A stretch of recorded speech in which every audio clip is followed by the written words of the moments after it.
"He's armed. He's almost next to you," she warns to Mafia boss. "Don't turn around. Kitchen exit." The clink of heavy silverware against porcelain was the only sound that mattered.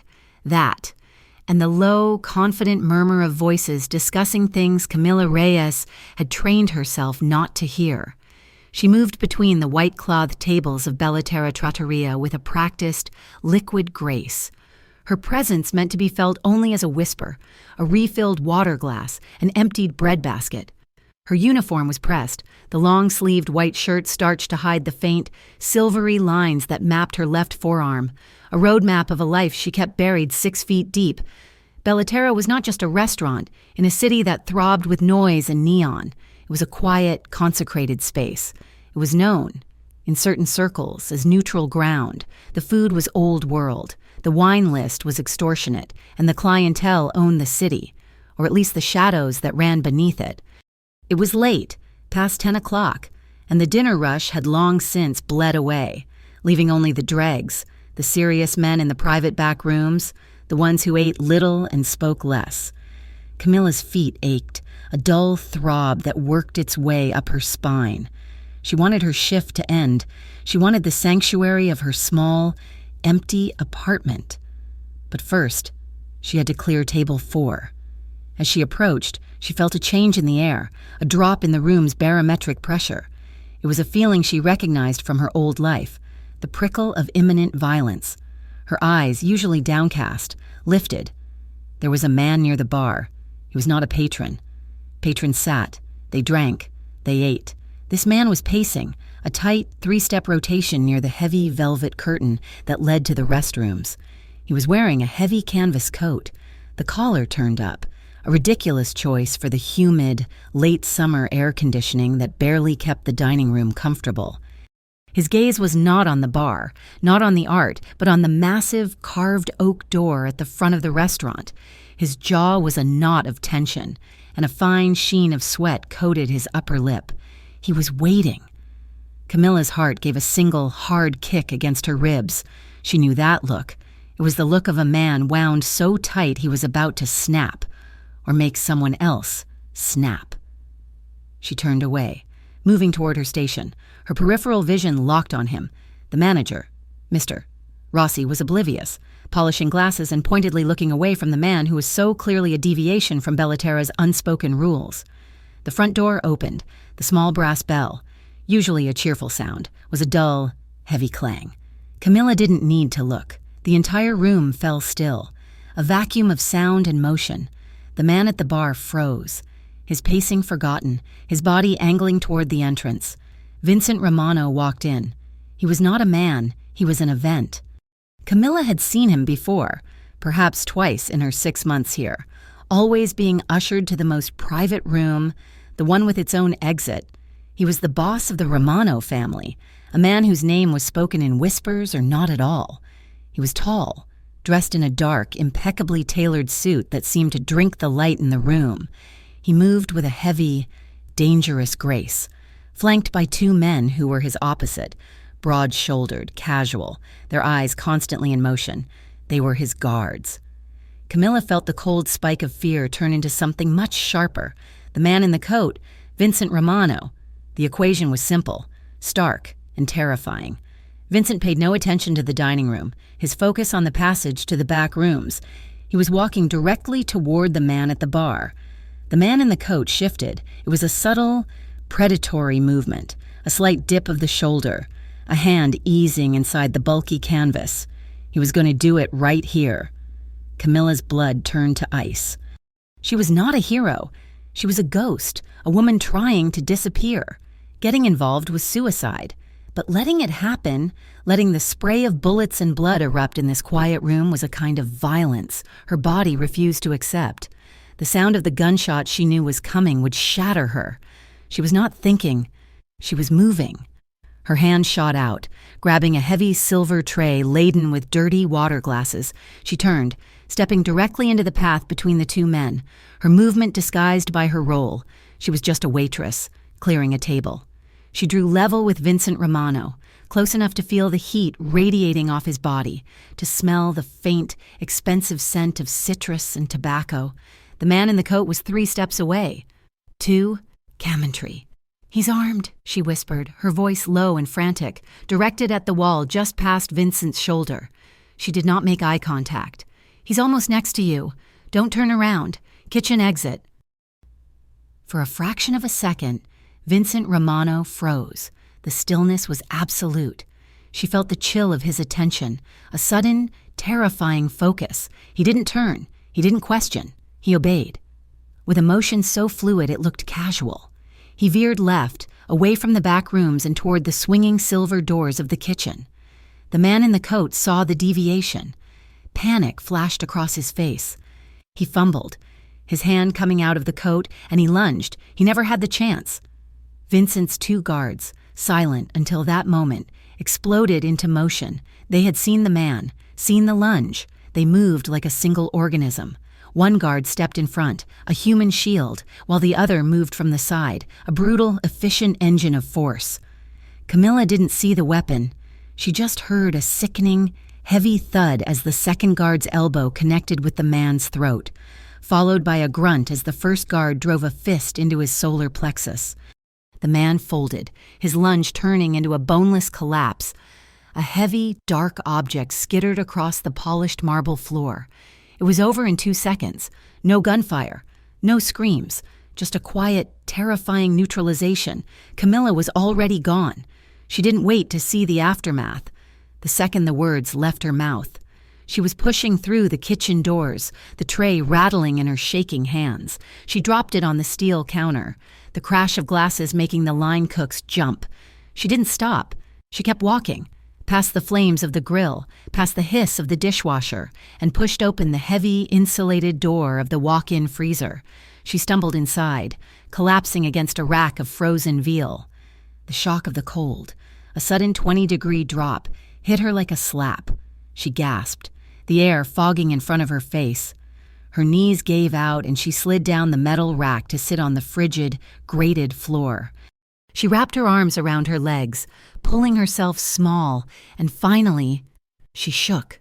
It was a deep, silent, bone-rattling tremor that came from a place of pure, animal terror. She'd broken her one rule.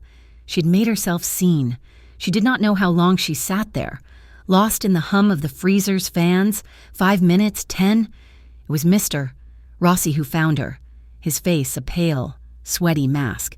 "He's asking for you," Rossi whispered, his voice trembling. "Miss Reyes, he's waiting." She didn't have to ask who he was. Numb, she forced her legs to work. She stood, brushing frost from her black pants, and walked out of the freezer. The kitchen was silent. The staff was huddled by the sinks, watching her.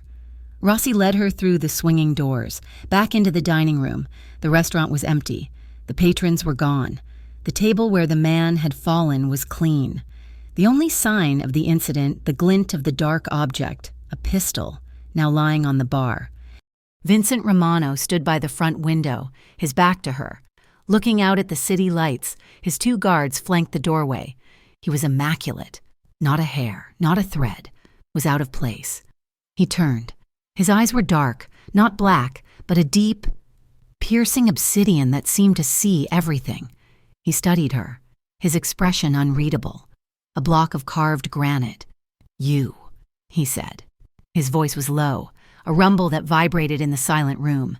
Camilla stayed where she was, by the kitchen door, her hands clenched at her sides. "Who are you?" he asked. It was not a question. It was a demand for a fact. "I'm Camilla. I'm a waitress." A flicker of something, amusement, irritation, crossed his face. "You're a waitress." He took a step toward her. She flinched. A tiny, involuntary movement. He stopped. "A waitress who saw Anthony Russo, a man I've never seen. Pulled a tell before my own men did. A waitress who knew exactly what to say to make me move. So I will ask you again. Who are you?" "I just saw him," she stammered, her voice thin. "His coat. It's hot. He was nervous." "He was nervous," Vincent repeated, the words flat. He looked at her, truly looked at her, and she felt stripped bare, her carefully constructed facade of invisibility crumbling. He saw the panic, but he also saw the lack of surprise. "You've seen this before." It was a statement. She said nothing. Her silence was its own answer. "You're shaking," he observed. "You're terrified, but not of him." He gestured to where the man had fallen.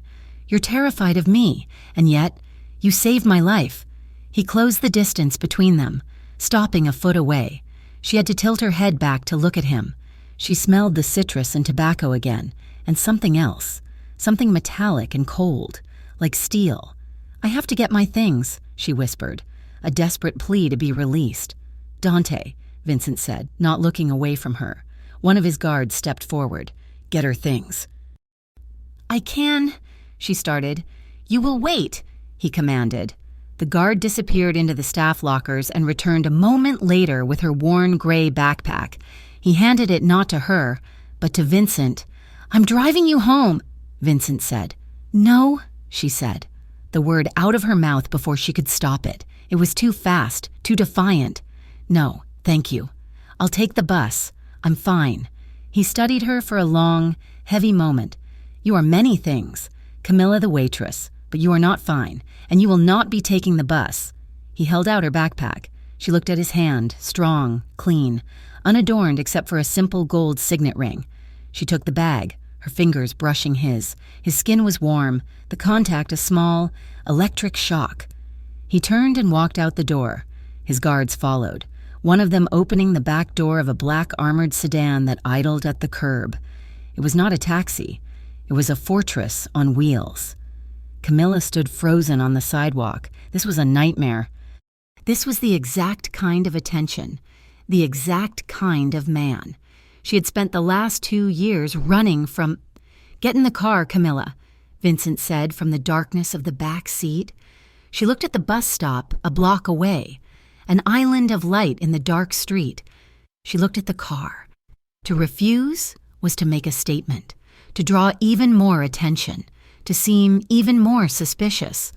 To obey was to step into his world. She was trapped, with a feeling of profound, sinking dread. She got in the car, the door shut with a heavy, pneumatic thunk, sealing them in. The silence inside was immediate and absolute. The city noise vanished. The car smelled of rich leather and his cologne. She slid as far across the bench seat as she could, her back pressing against the opposite door, her backpack clutched to her chest like a shield. The car pulled away from the curb, gliding through the streets with silent, unnerving smoothness. The windows were tinted so dark she could barely see the city passing by. "You live in the Heights," he stated. Camilla jumped. He had her employee file. Of course he did. He owned the restaurant, or the people who owned it. She nodded, her throat too dry to speak. He didn't speak again for several minutes. He just watched her. She could feel the weight of his gaze, an intense, unnerving study. He was not looking at her the way men usually looked at her, not with desire, not with disinterest. He was looking at her like a puzzle. He was disassembling, piece by piece. "You're not a waitress," he said again, his voice soft in the dark. "I took your order last week," she countered, her voice shaking. "Veal marsala, no mushrooms, a glass of the Barolo." A small, humorless smile touched the corner of his mouth. "You have a good memory." "It's my job, saving my life." "Is that also your job?" "I just want to be left alone." "That's a shame," he murmured, as if to himself. "Because I don't think you are—" The car stopped. She looked out the window and saw the familiar, crumbling facade of her apartment building, a run-down tenement in a neighborhood that was trying to be better but wasn't. "We're here," she said, her hand reaching for the door handle. It wouldn't budge. "Dante will walk you up," he said. "No." This time the word was firm. "Thank you for the ride. Mr. Romano, I can get myself to my door?" She looked at him, daring him to argue. She needed him to see her as insignificant, as a waitress, as nothing. He stared back, his obsidian eyes unblinking. "Finally." He gave a curt nod. The lock on her door clicked open. She scrambled out of the car, breathing in the gritty, diesel-laced night air as if it were a lungful of freedom. She didn't run to her building, but she walked fast. Her keys already in her hand, she didn't look back. She could feel his eyes on her, a physical pressure on her spine, all the way until she was through the lobby door. Her apartment was on the 3rd floor. She took the stairs 2 at a time. She came to her door, her hands fumbling with the keys. She had 3 locks, a standard deadbolt, a heavy-duty chain, and a floor bar she de-installed herself. She slammed all 3 home, the metallic clack-clack-clack echoing in her tiny, sparse studio. She leaned her forehead against the cheap wood of the door, her eyes closed, and let out the breath she felt like she'd been holding for an hour. A low voice from the shadows of her apartment made her heart stop. "You should really invest in a better deadbolt," Camilla screamed, spinning around, her backpack dropping to the floor. Vincent Romano was sitting in the single, threadbare armchair she owned, hidden by the shadows of the room. One of his guards, Dante, stood by the window. He hadn't driven away. He had come up. He had been waiting for her. "How?" she gasped, her hand flying to her throat. "How did you get in?" Dante dangled a small set of metal picks from his fingers before making them disappear. "You're living in a dump," Vincent said, his eyes scanning the room, his voice laced with distaste. "And you're terrified." He stood up, walking through her small space. He didn't touch anything, but his gaze was invasive. He noted the single suitcase in the corner, the one that was always half-packed. He noted the lack of any pictures, any decorations, any sign of a life. His gaze settled on the floor. "A mattress," he said. "Not even a bed frame." He walked to her tiny, lopsided sofa and reached down, his fingers brushing the cushion. He pulled out the 8-inch kitchen knife she kept tucked there, its blade gleaming in the low light from the street. "This is your protection," he said, weighing the knife in his hand. "This, and 3 cheap locks." "Get out," Camilla whispered, her voice trembling with a rage that was warring with her terror. "Get out of my apartment!"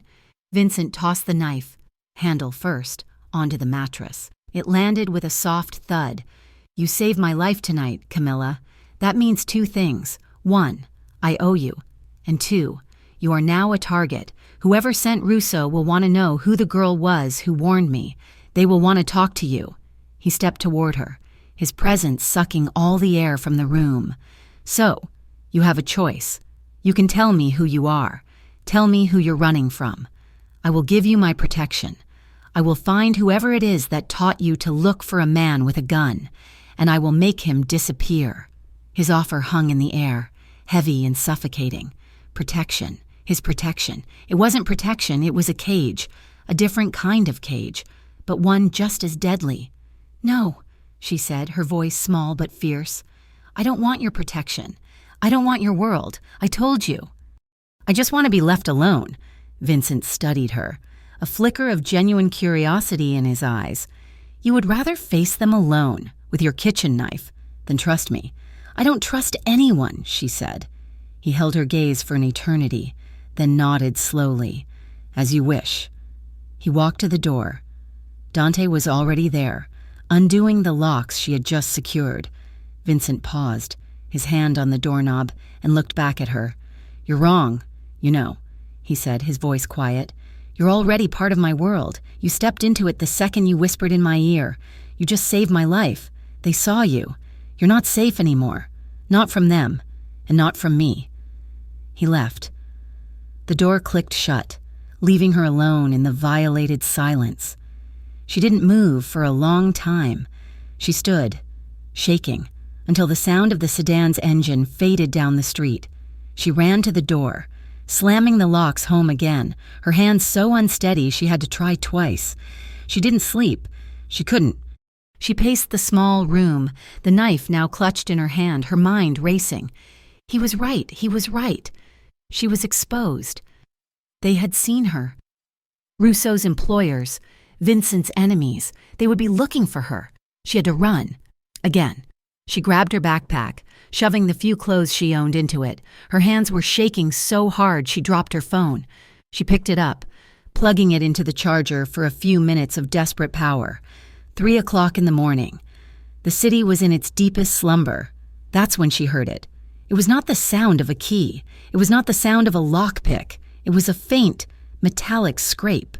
She froze, her blood running cold. She looked toward the window. The sound had come from outside, from the fire escape. Another sound, a snap, as the rusty, counterweighted ladder was pulled down. Someone was on the fire escape. She didn't scream. She didn't hesitate. All the fear, all the panic, coalesced into a single cold point of action. This was the moment she had been dreading for 2 years. She unplugged her phone, shoving it into her pocket. She abandoned the backpack. She abandoned the knife. She grabbed her keys. A shadow passed by the window. She heard the faint, abrasive sound of a glass cutter being drawn across the pane. Camilla was already moving.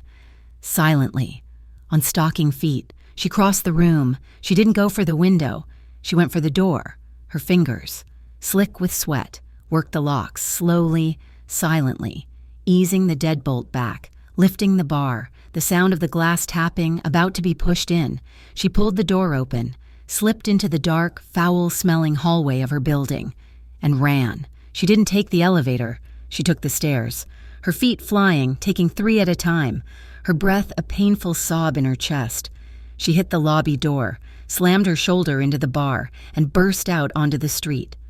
The pre-dawn air was cold, but she was colder. She didn't look back. She just ran, melting into the shadows of the awakening city. A ghost once more, with nothing but a phone in her pocket and a new set of demons at her back. She ran until the sun came up. The city, a predator in its own right, woke around her, its gray, concrete limbs stretching in the dawn.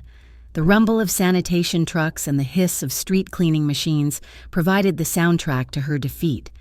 She had spent 6 hours in a 24-hour laundromat, huddled in a hard plastic chair, watching the dregs of the night filter in and out. Then she moved to a bus station, keeping her head down, the hood of her thin jacket pulled tight. But the running was over. She knew it. With a bone-deep, hollow certainty, the man on the fire escape had not been like the shadows she was used to. He was not a ghost. He was a professional. He had been quiet, efficient, and he would have had her if she had been 2 seconds slower. She had $7.48 in her pocket and a phone with a dying battery. She had no backpack, no change of clothes, no knife. They had taken her sanctuary. There was only one place left to go. It was not a place of safety.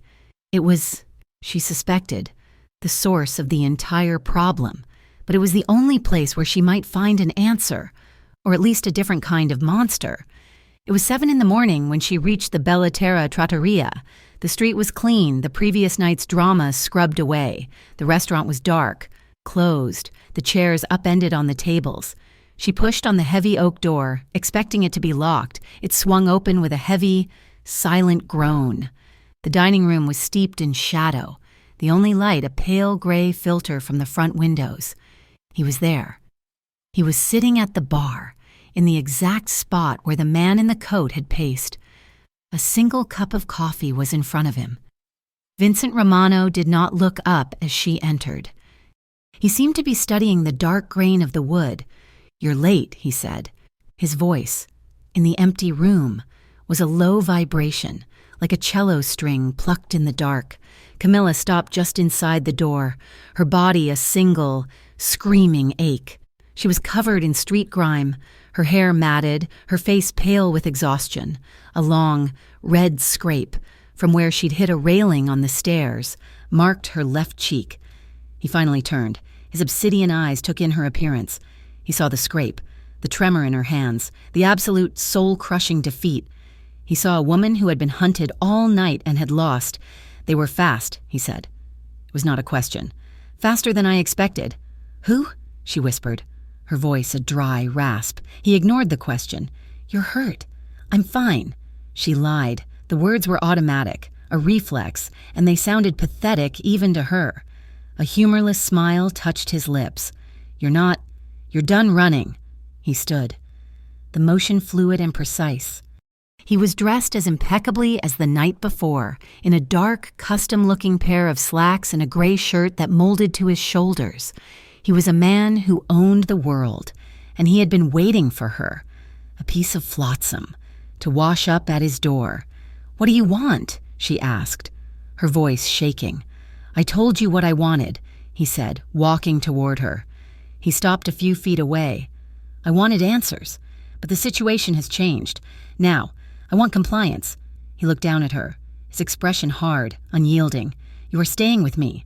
You will go where I say. You will eat what I give you. And you will not run. That is not a request. It is the new reality. Do you understand me?" Camilla looked into his eyes. She saw no pity. She saw no kindness. She saw a cold, absolute power, and behind it, she saw the faintest trace of curiosity. But more than anything, she saw a wall she could stand behind. She was so tired.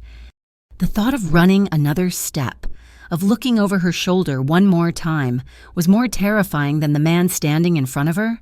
She gave a single, jerky nod. The fight had bled out of her, leaving her hollow. "Good," he said. He turned, retrieved a set of keys from the bar, and walked past her, out the door. He didn't check to see if she was following. He knew she would. The armored sedan was at the curb. This time, Dante was not driving. He was in the passenger seat.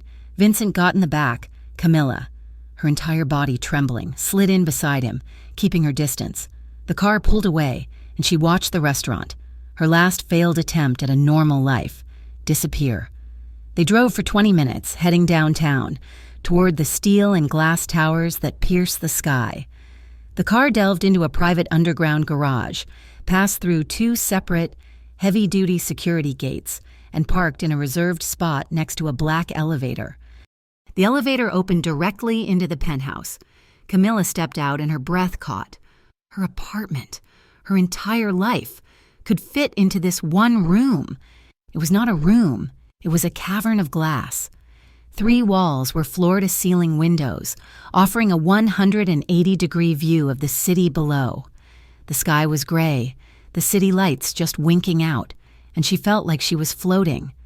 The apartment was cold, not in temperature, but in style. The floors were polished white marble. The furniture was all low profile, black leather and chrome. There was not a single photograph, not a book out of place, not a speck of dust. It was as beautiful and as sterile as a high-end morgue. "Sophia!" Vincent called out. A woman emerged from a side hallway. She was tall, athletic, with a severe black bob and intelligent, watchful eyes. She wore a simple, professional black pantsuit. "This is Camilla," Vincent said, as if presenting a package. "She'll be with you. She'll need a room." "And clothes." Sophia nodded, her gaze sweeping over Camilla, assessing her, cataloging her. It was not an unkind look, but it was professional. "Of course. Mr. Romano, this way. Miss, eat," Vincent said to Camilla, a curt dismissal. "Sleep. We will talk tonight." He turned and walked toward a large, glass-walled office at the far end of the living area, his attention already elsewhere. Camilla followed Sophia, feeling small and dirty. The hallway was long, lined with abstract art that looked angry and expensive. Sophia opened the door. The guest room was 3 times the size of Camilla's apartment. It had its own wall of windows, a king-sized bed with 100 pillows, and a walk-in closet. An adjoining bathroom was a slab of white marble, with a tub deep enough to drown in. "There are clothes in the closet," Sophia said, her voice neutral. "They should fit, for now. If you need anything, use the intercom on the wall. I will be outside." "Outside?" Camilla asked, her voice small. "I'll be with you," Sophia corrected, echoing Vincent's words. "But I will be outside this door." The door clicked shut, leaving Camilla alone. She stood in the center of the plush, cream-colored rug, overwhelmed. The silence was absolute. She couldn't hear the city, no sirens, no traffic. The windows were so thick they sealed the world out. Slowly, she walked to the bathroom. She turned on the shower. The water was instantly, shockingly hot. She stripped off her filthy clothes, the ones she'd been wearing for almost 2 days, and stepped under the spray. The heat and the pressure, the simple, unbelievable luxury of it, shattered the last of her control. She slid down the marble wall, sat on the shower floor, and wept. She cried for the life she had lost, for the fear that was her only companion, and for the terrifying, hopeless relief that was washing over her. She was in a cage, a beautiful, gilded, soundproof cage, but for the first time in 2 years, she was not running. She didn't know how long she stayed there. When she finally emerged, She found new, soft pajamas laid out on the bed. She put them on and crawled between the sheets. The mattress was a cloud. She was asleep before her head fully hit the pillow. She woke to darkness. The city lights were blazing outside her window, a sea of diamonds. She had slept the entire day. There was a soft knock. "Miss?" Sophia's voice. "Mr. Romano is waiting for you for dinner." Camilla's stomach clenched. The reprieve was over. "I'll be right out." She found clothes in the closet, not her style, but they were simple, elegant. Black silk pants, a soft cashmere sweater. She felt like she was in costume. She found Vincent on a terrace off the main living room. A small table was set for two. The night air was cool, the wind a distant whistle. He stood by the glass railing, looking down at the city he ruled. "You slept," he said, turning. He was holding a glass of dark liquor. "Yes, sit." He was not a man for pleasantries. A silent woman in a staff uniform brought out the food. It was roasted chicken, potatoes, and a simple salad. It was the best food Camilla had ever tasted. They ate in silence for several minutes. Camilla was starving, but she forced herself to eat slowly. "Now," he said, pushing his plate away, untouched. "You will tell me—" "Who are you running from?" Camilla's fork paused over her plate. She looked at him, at the hard lines of his face, the unyielding set of his jaw. She had two choices: lie, and he would know, or tell the truth and give him a weapon. "Why?" she asked, her voice quiet. "Why do you care?" "I don't," he said flatly, "but I am a man who deals in information. You are in my house. You are a variable I do not understand, and I do not tolerate variables. Last night, men you didn't know hunted you.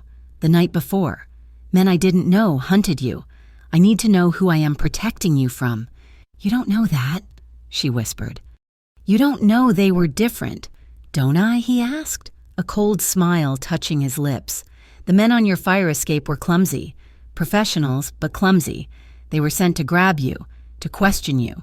The men I sent to watch your building," he said, and her blood went cold, "were better.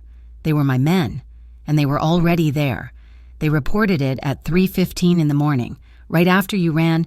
She stared at him, horrified. "Did you follow me? You saved my life and you refused my protection," he said, as if explaining basic arithmetic. "Of course I had you followed. I don't like loose ends. And you, Camilla, are at a very, very loose end." She put her fork down. The lie died in her throat. He already knew. He was just waiting for her to confess it. "Camilla isn't my real name," she said. The words barely audible, the confession spoken aloud, felt like a betrayal. He waited. He didn't prompt. He just watched. "It was Anna. Anna Sterling. I was engaged." To a man. A detective. Vincent's expression didn't change, but his eyes sharpened. He wasn't who I thought he was. He was controlling. At first, then he was angry. He had a temper. By the time I realized how bad it was, I was trapped. He knew my schedule. He tracked my phone. He told me if I ever left, he would find me, that he was the police, that no one would ever believe me. She was looking at her hands, at the faint, silvery scars on her arm. One night, he became angry, and I fought back. I hit him, and I ran. I took a bus, drained my bank account, and cut my hair in the station bathroom. I became Camila. I moved every 6 months. I never stayed in one place too long, until here. The silence on the terrace was absolute, broken only by the distant wind. "Evan Walsh," she whispered. "His name is Evan Walsh." Vincent took a slow sip of his drink. He was quiet for a long time, processing. "And he taught you," Vincent said, "to look for a man with a gun." "He taught me," she said, her voice bitter, "to look for a man who is lying, to spot the thing that's out of place, the coat in the summer, the hand that doesn't move, the way a man's eyes track a door. I just survived." Vincent nodded slowly. He set his glass down. He looked at her, and for the first time, she didn't feel like a puzzle. She felt seen. "I will trade you, Anna," he said, the name sounding strange and foreign. "Information for information. The hit at the restaurant, it was paid for by the Irish. The O'Malley Syndicate, a territory dispute. But they shouldn't have been able to get that close. Russo, the man with the gun, he shouldn't have known I was coming at that exact time. He leaned forward, his voice dropping. I suspect a traitor, someone in my own circle, someone who leaked my schedule, someone who wanted me dead. She stared at him. He was giving her a piece of his own life, a secret just as deadly as hers. Why are you telling me this? Because, he said, you and I, we are the same. We are surrounded by enemies, and we don't trust anyone. It makes this arrangement simpler. The tension on the terrace was no longer just fear. It was something else, a shared understanding, a dark, quiet bond forged in paranoia and survival. Thank you, she said, and she meant it. For this, for the food, for protecting me. I am protecting an asset, he corrected, but his voice was softer. You are valuable, until I decide you are not. The meal ended. Sophia appeared to clear the plates. Vincent stood, and Camilla did too. He walked her back inside, down the long, silent hallway to her room. They stopped at her door. The adrenaline of the confession, mixed with the wine she'd barely touched at dinner, made her feel lightheaded. He was standing close enough for her to feel the heat from his body, to smell the faint scent of his drink and the clean, sharp scent of his skin. Good night, Anna, he said. It's Camila, she whispered, looking up at him. Anna is dead. I'm Camila. He looked down at her, and the distance between them shrank. His gaze was intense, and it dropped from her eyes, to the scrape on her cheek, and then to her mouth. The air in the hallway became thick, heavy, charged with an energy that had nothing to do with fear. She saw him make the decision. He was going to kiss her. He leaned in, his movement slow, deliberate. His hand came up, not to touch her, but to rest on the wall beside her head, trapping her. Her breath caught in her throat. Her heart was hammering, a frantic bird in a cage. She was terrified, but she was not running. Her eyes fluttered closed. She felt his breath on her lips. He was an inch away. And then he stopped. She opened her eyes. He was watching her, his own expression a mask of tight control. He was fighting a battle with himself, and he was winning. He pushed off the wall, stepping back, putting a foot of cold air between them. Not until you trust me, he said, his voice a low, rough gravel. He turned and walked away, down the dark hall, leaving her breathless, shaking, and more confused than she had ever been in her life. She stumbled into her room, locking the door, a futile gesture she knew he would find amusing. She leaned against it, her body thrumming with a strange, unfamiliar energy. The next morning, the fragile peace shattered. She woke to the sound of shouting, not in her hallway, but far off, from Vincent's office. It was a man's voice, raised in anger. Vincent's was a low, cutting response. Camila got dressed, her hands trembling. She opened her door. Sophia was there, as promised, but her expression was tight, anxious. "What's wrong?" Camila asked. Before Sophia could answer, Vincent's office door slammed open. He strode out, his face a mask of cold, terrifying rage. Dante was at his heels, looking pale. "Vincent," Camilla said, taking a step toward him. He looked at her, but his eyes were black, seeing right through her. "Stay in your room." "What happened?" "I said," he hissed. "Stay in your room." "No," she said, surprising herself. "You said we were in this together. Tell me." He stared at her, a spark of surprise in his eyes. He seemed to debate it. Then he gave a sharp, angry nod. "Dante, tell her." Dante looked sick. "It's Marco. One of Mr. Romano's men. He was part of the security detail. He was in the follow car that night, at the restaurant." "Was?" Camilla asked, her blood running cold. "He didn't report this morning. They found him. In his apartment. He's dead." Camilla's hand flew to her mouth. "Oh, God, the traitor?" "Maybe," Vincent bit out. He was pacing, a caged panther. Or maybe he was just the first loose end. "That's not all," Dante said, his voice low. Vincent stopped pacing. "What?" "The phone, boss," Dante said, his voice trembling.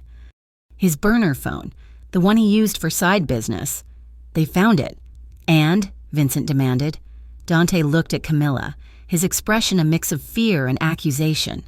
It had a recording on it, from 2 nights ago. Just one. A recording of what? Vincent's voice was deadly quiet. Dante swallowed. Of her. It's her voice. Clear as day. He's armed. He's almost next to you. Don't turn around. Kitchen exit. The world tilted. Camilla's knees became weak, and she gripped the wall. What? No, that's impossible. How? Vincent looked at her. His face was unreadable. A sheet of ice. He walked toward her, slowly. She saw the suspicion, the calculation. She was the variable. She was the one who didn't fit. I didn't, she whispered, her eyes wide with genuine, terrified panic. Vincent, I swear, I don't know how I... He watched her, his gaze stripping her bare, looking for the lie. He saw her terror. He saw the same raw panic he'd seen in the restaurant, the same panic he'd seen in her apartment. This was not the look of a conspirator. This was the look of a pawn. He spun away from her, his rage now focused, precise. They're framing her, he said, his voice a low, dangerous growl. Boss? Dante asked. The traitor, Vincent said. They're still in my circle. They killed Marco to silence him, and they planted this. To shift the suspicion, to point my eyes at her, while they slip away.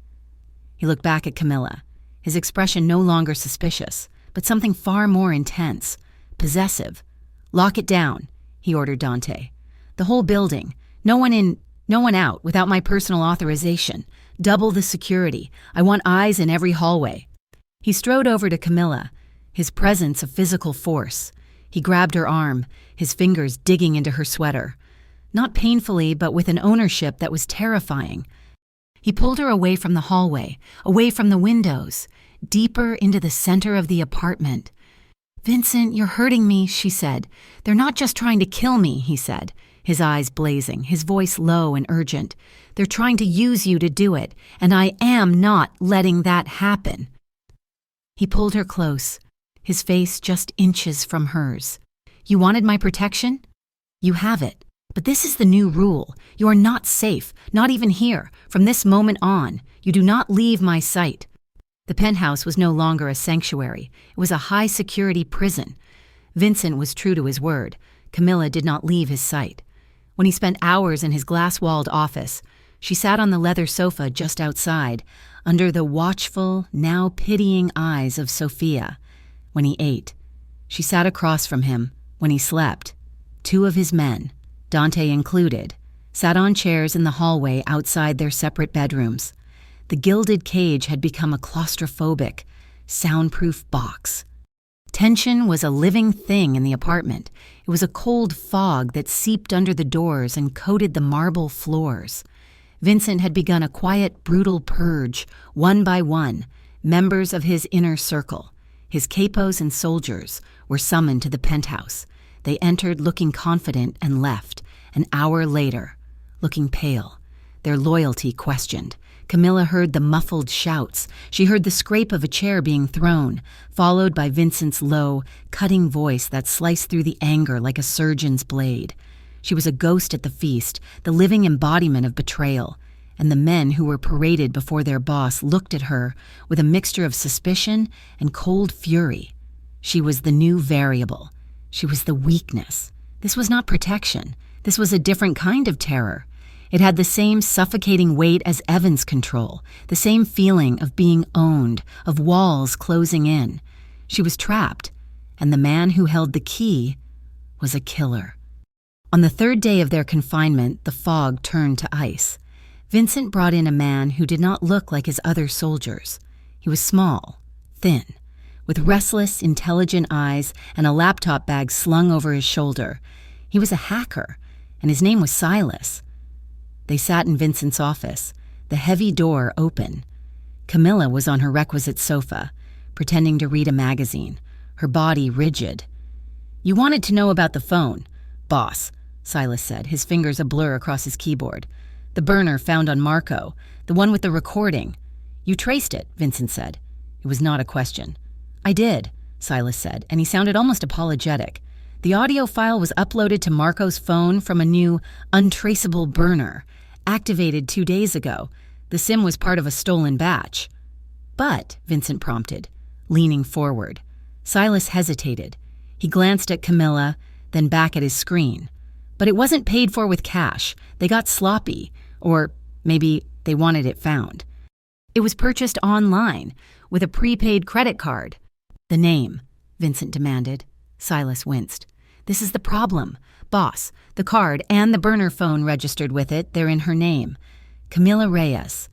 The magazine slipped from Camilla's numb fingers and hit the plush rug with a silent thump. She looked up. Vincent was staring at her. His face was a mask of carved granite, utterly unreadable.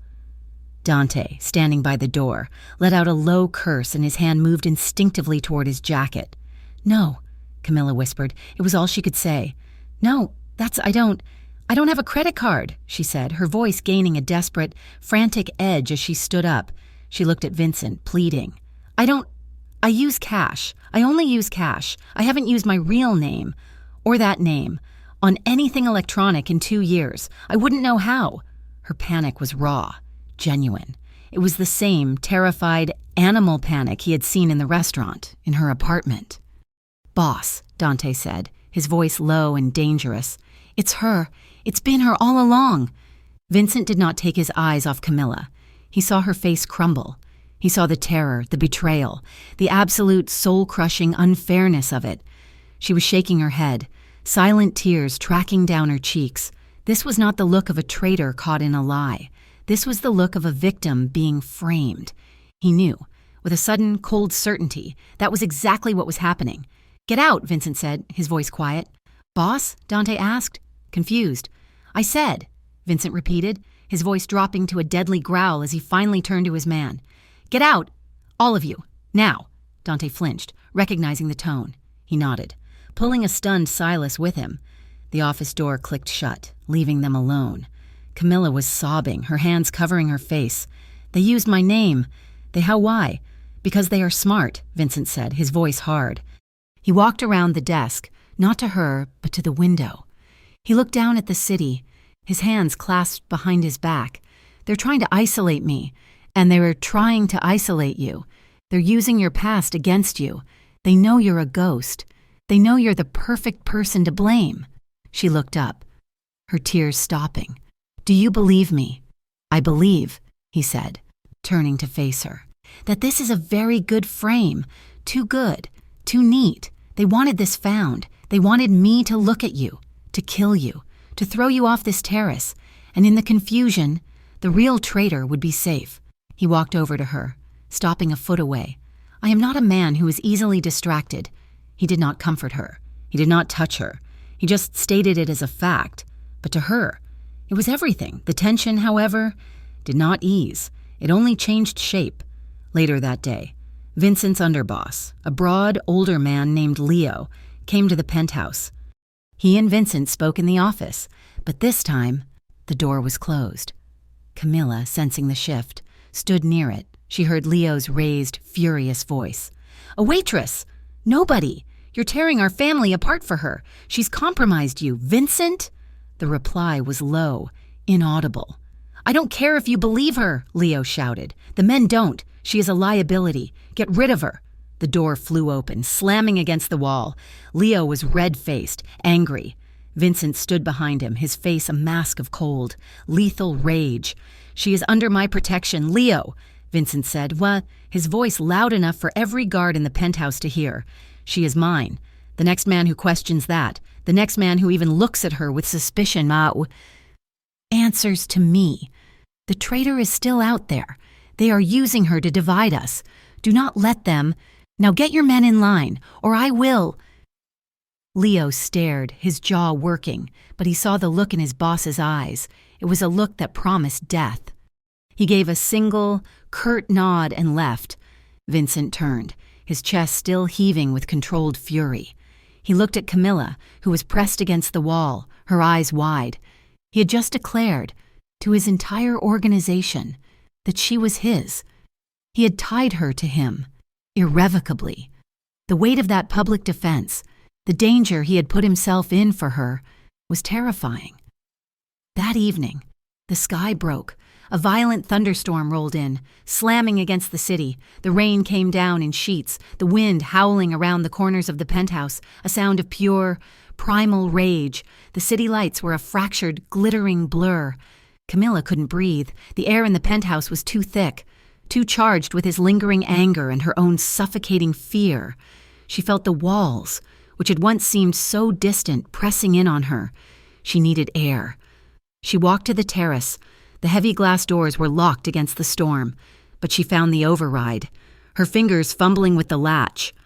She forced the door open a few feet, just enough to slip out. The wind hit her like a physical blow, tearing the breath from her lungs. The rain was cold, instantly plastering her thin sweater and silk pants to her skin. She walked to the glass railing, gripping it, the city a dizzying, churning ocean of light thousands of feet below. She didn't hear him come out. She only knew he was there when his body blocked the wind. "You'll catch your death," Vincent said, his voice a low rumble beneath the storm's roar. She turned to him, her hair a soaked, matted mess. He was standing there in his shirt sleeves, the rain already darkening his shoulders, his expression unreadable in the flashes of lightning. "They all think I did it," she screamed over the wind, the words torn from her. "They all hate me." "I don't," he shouted back, taking a step toward her. "Why not?" she cried, her control finally, completely shattering. The tears, hot and sudden, mixed with the cold rain on her face. "Why do you believe me? All the evidence, it points to me. I'm the ghost. I'm the one who ran. It's me. It's always me." This was it. The final, crushing weight of 2 years of running, of Evan's face, of the fire escape, of Marco's death, of the burner phone. It all came crashing down. She was sobbing, a deep, racking, hopeless sound. She stumbled forward, her hands finding his chest, and she hit him, once, twice, weak, frantic blows that he barely seemed to feel. Why? He grabbed her wrists, his grip like steel, stopping the frantic motion. He pulled her flush against him, his body a solid, warm wall against the storm. "Because," he growled, his face inches from hers, the rain dripping from his chin, his black hair plastered to his forehead. "I know what a liar looks like. I've lived with them my entire life, and I know what scared looks like, and you are scared, but you are not a liar." He pulled her into an embrace that was not gentle. It was absolute. His arms wrapped around her, one hand tangling in her wet hair, tilting her head back, the other crushing her against his chest. He held her. He held her as she fell apart, as the sobs tore out of her, as she clung to the front of his shirt as if he were the only solid thing in a world that was trying to drown her. "I'm so tired," she whispered, her voice broken, muffled against his shoulder. "I'm just so tired of being scared." "I know," he said. His hand on her back moved, a slow, steady circle, a strange and unfamiliar comfort. "I know." He eased his grip, but only slightly, enough to look down at her. Her face was pale, streaked with rain and tears. Her lips, a pale rose, were trembling. His gaze was intense, all the anger gone, replaced by something dark, possessive, and hungry. The world shrank to the few inches of rain-soaked air between them. He lowered his head. It was slow, a deliberate, agonizing descent. She watched his eyes, dark and bottomless, until her own drifted closed, her breath hitched, his lips met hers. It was not a gentle kiss. It was a kiss of claim, of possession, a stark, brutal answer to the storm raging around them. It was full of the restrained violence he had held back for days, full of his fury at his enemies, and full of a desperate, unspoken need. It was intense. His lips were firm, demanding, and she, God help her, answered. She clung to him, her hands moving from his chest to his shoulders, her fingers gripping the soaked cotton of his shirt. This was not a reprieve. This was an anchor. This was a man staking a claim, and she was letting him, because she was drowning, and he was the only land in sight. The kiss deepened. He tilted her head, his mouth moving over hers, a slow, intense exploration that sent a jolt of pure, electric fire through her. It was raw. It was desperate. It was everything she had been terrified of, and everything she suddenly, inexplicably wanted. When he finally broke away, they were both breathing hard, their breath misting in the cool air. The storm still raged, but it was a distant echo to the one that had just consumed them. He looked down at her, his eyes black, his expression unreadable. Without a word, he bent, sliding one arm under her knees, the other around her back, and lifted her. She didn't protest. She couldn't. Her body was thrumming, her mind blank. She wrapped her arms around his neck, burying her face against his throat, breathing in the scent of him, of rain and steel and something uniquely, dangerously. Vincent. He carried her inside, through the dark, silent living room. Dante, still in the hall, saw them. His eyes went wide, but he said nothing.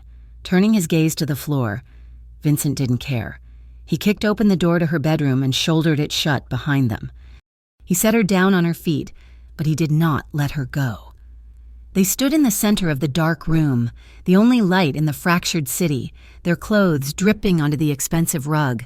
The tension was a wire, pulled so tight it was screaming. He wanted her. She could see it in the hard set of his jaw, in the fire in his eyes, and she, at that moment, wanted him. His hands came up, his thumbs brushing the water from her cheekbones. His touch was rough, possessive. He leaned in again, his lips brushing her ear. "I want you," he whispered, his voice a rough gravel. His hand went to the hem of her soaked sweater, and she flinched. It was tiny, a tremor, a tightening of her shoulders, an involuntary recoil. It was the memory of Evan, of a hand that was not gentle, of a want that was not a request. He froze. He pulled back, his hands dropping from her as if she had burned him. He looked at her, truly looked at her. He saw the flicker of fear in her eyes, the shadow that had not been there a second ago. A muscle in his jaw clenched. He was fighting a war with himself, and the silence in the room was his battlefield. He won.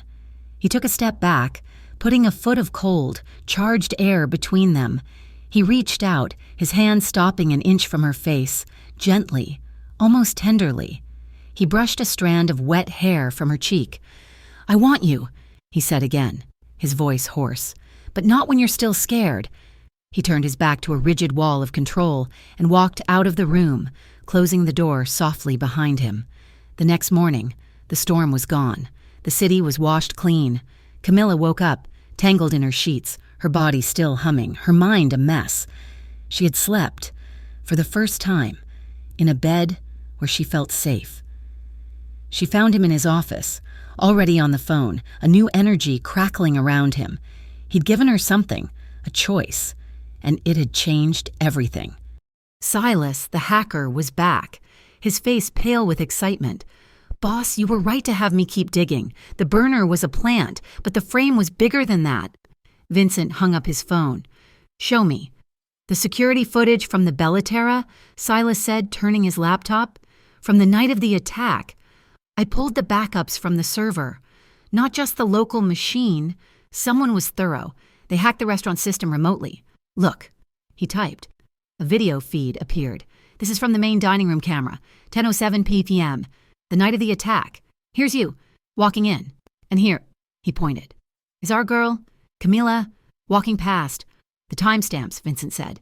"Exactly," Silas said. "The local file, the one the police would pull. It's been wiped, the entire 5-minute window, from the second you walked in to the second your men had Russo on the ground. It's just gone, a clean deletion. They didn't just want to frame her with the phone. They wanted to erase any proof of what really happened. They didn't want anyone to see her warn you." Vincent stared at the screen. They wanted to erase the warning. Why? Camilla, who had been listening from the doorway, spoke. Because maybe the warning itself was the problem. Both men looked at her. She stepped into the room, her voice quiet, but for the first time, firm. They didn't just want you dead. They wanted to know who talked. She was thinking. Her mind, sharp and honed by years of survival, was finally clicking back online. The restaurant, Mr. Rossi. He was always nervous around your guests, but there was a busboy, Alex. He started about 4 months ago. He asked too many questions. He kept asking me about the men in the back rooms, about you." "And?" Vincent asked, his attention sharp. "And he disappeared," Camilla said. "About a month ago, Mr. Rossi said he just stopped showing up, but he was scared. Alex, he was asking questions, but he was scared. Maybe he found something. Maybe he saw something." She had given him a lead, a real one. Vincent looked at Dante, who was by the door. "Find this Alex." "Wait," Vincent said, holding up a hand. He looked at Camilla, and a new plan formed in his eyes. "No, the traitor is still in my circle. They're watching my men. If Dante starts digging, they'll know. They'll clean it up." He stood up, grabbing his suit jacket. "They're watching this building. They're watching me. But they're not watching us. Not together." It was the shift. The pronoun, us. "We're leaving," he said. "Sophia, pack a bag for her. Something she can move in. We're going to a second safe house, a place no one knows about." They left. Not through the garage, but through a service elevator, down to a sub-basement and into a nondescript sedan. It was just the two of them, and a driver she'd never seen. The tension in the car was thick, but it was different. It was the charged, awkward silence of the morning after. They drove for an hour, out of the city, toward the hills. Camilla stared out the window, at the trees, the first sign of green she'd seen in years. "So," she said, her voice small, just to break the silence, "this safe house, do you know it? Safe?" He turned his head, giving her a look that was almost amused. "That's the point of the name. Camilla—" "Right, sorry, stupid question." "There are no stupid questions," he said, his gaze returning to the road. "Only stupid traitors. And they will pay." His voice was so cold, so absolute. She shivered. He noticed. "What?" "I'm just glad you're on my side," she admitted. He considered that for a moment. "I'm on my side," he corrected her, his voice flat. "You just happen to be standing next to me." It was a cold, brutal deflection, and she laughed, a real, sharp, sudden laugh that surprised even her. Vincent looked at her, his brows knitting in genuine confusion. "What's funny?" "That," she said, a real smile touching her lips for the first time. "That is the most honest thing anyone has said to me in 2 years." And he smiled. It was not a full smile. It was a faint, reluctant, surprising upturn of the corner of his mouth. But it was real, and it was more intimate than the kiss. The safe house was a modern, concrete and glass box tucked into the side of a hill. It was isolated, beautiful, and as fortified as a bunker. That night, after a quiet, tense dinner where they discussed Alex, Camilla stood outside her bedroom door. She was exhausted, but her mind was racing. The house was too quiet. The silence was too deep. She walked to his room. The door was open. He was at a desk, a single lamp illuminating a set of blueprints. "I can't," she whispered. He looked up, his expression unreadable. He didn't ask what she meant. He knew. He stood, walked her back to her room, and followed her inside. "I know I'm safe," she stammered, feeling foolish. "I just can't be alone. Not tonight. After—" "I know," he said. He did not go to her. He did not touch her. He simply walked to the king-sized bed and lay down. On top of the covers. He was still in his clothes, his shoes still on. "Go to sleep, Camilla," he said, his voice quiet in the dark. "You're safe." She hesitated, then slipped under the covers. Her body as far from his as she could get. The bed was a vast, empty space between them.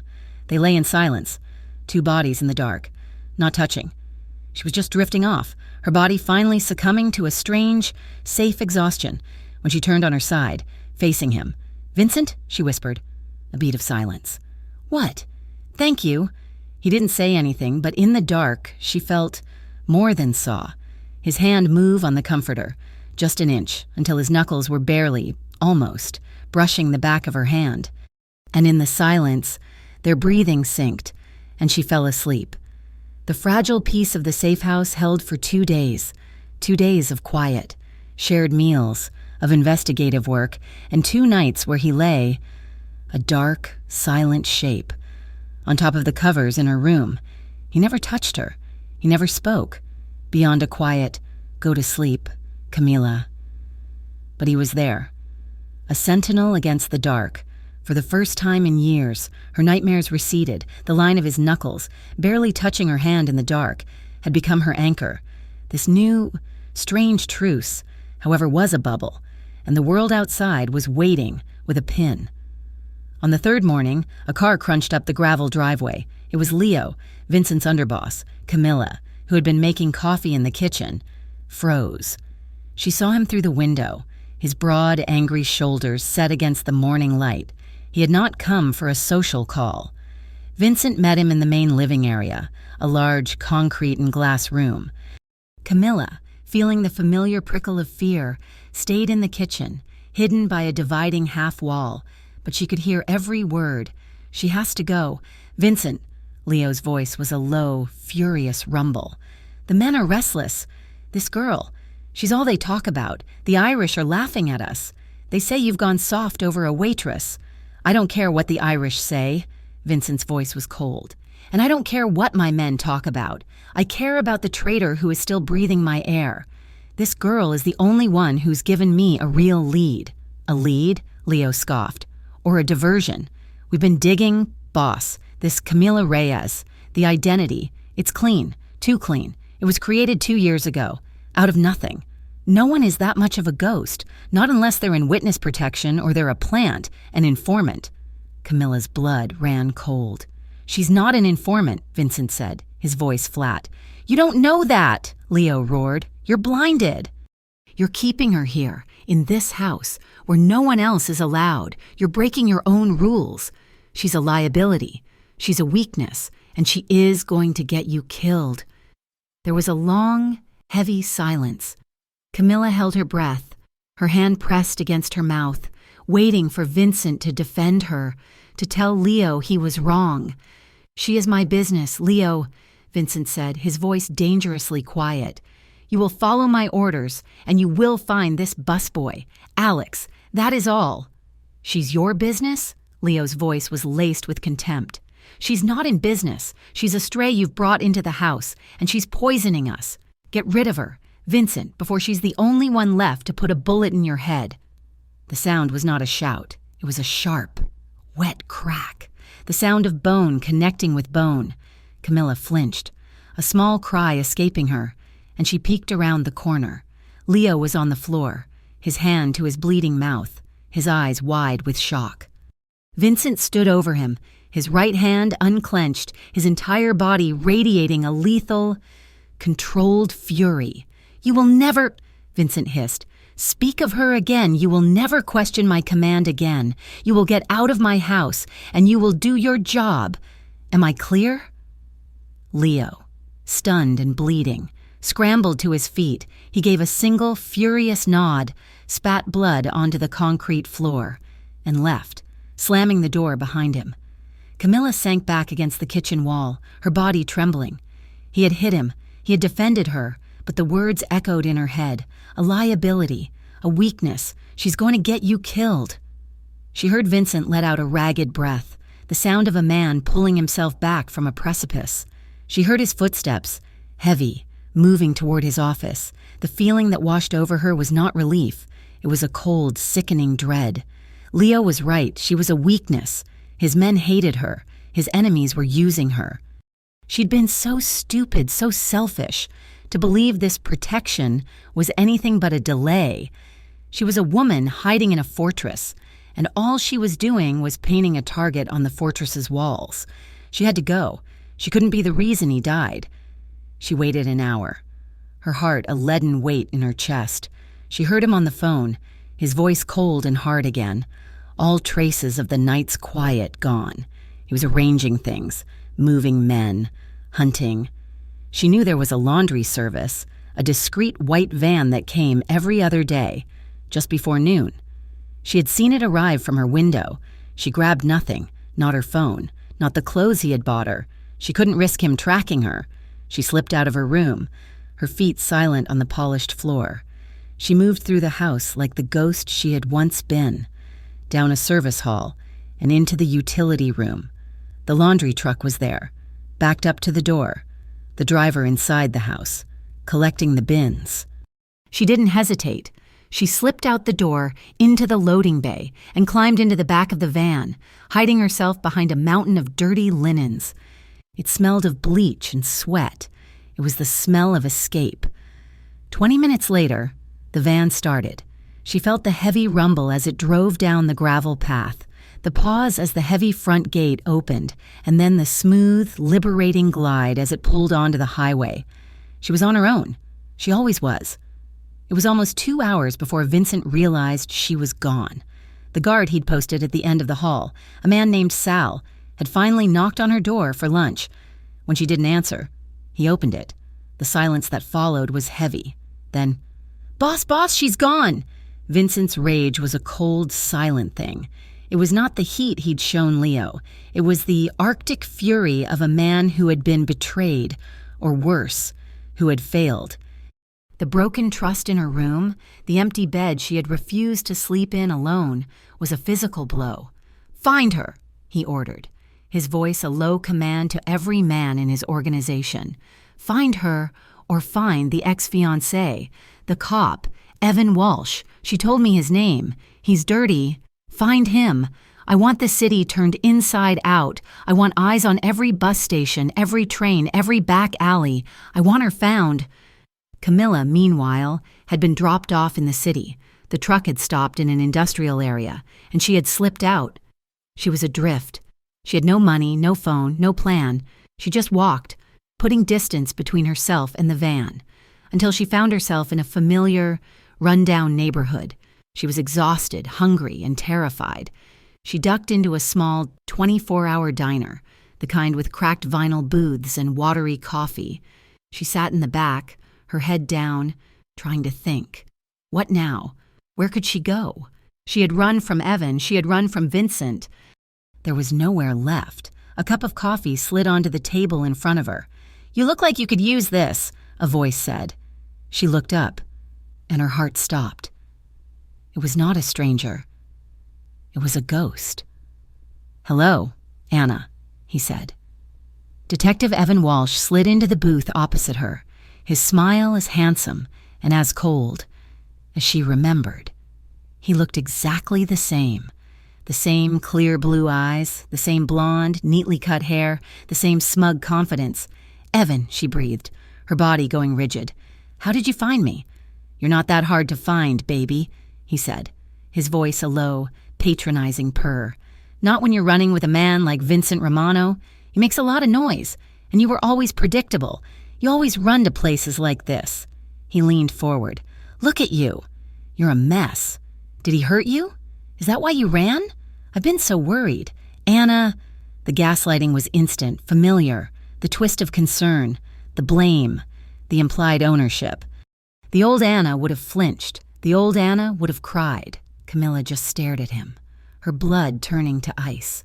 "I'm here to help," he said, placing his hand over hers on the table. She didn't pull away. "I'm part of a joint task force now.